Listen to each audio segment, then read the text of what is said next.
Estamos diretamente aqui da cidade de Xique-Xique, né, onde vai dar início a corrida aqui e a gente mostrando aqui pro lado de fora, né, onde vai acontecer a corrida aqui, os atletas chegando, e a gente mostrando aí, né.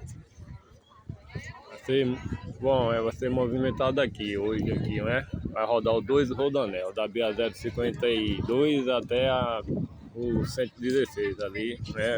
A estrada de desvio ali pra Barra, né? Ir e voltar. Que foi por 10, né?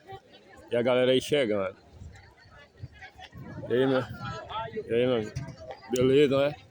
Tudo na paz, né? É isso. Tamo junto. E a gente vai rodar 10 quilômetros. Eu pelo menos vou fazer 10 quilômetros, né? E as galera aí já chegando aí.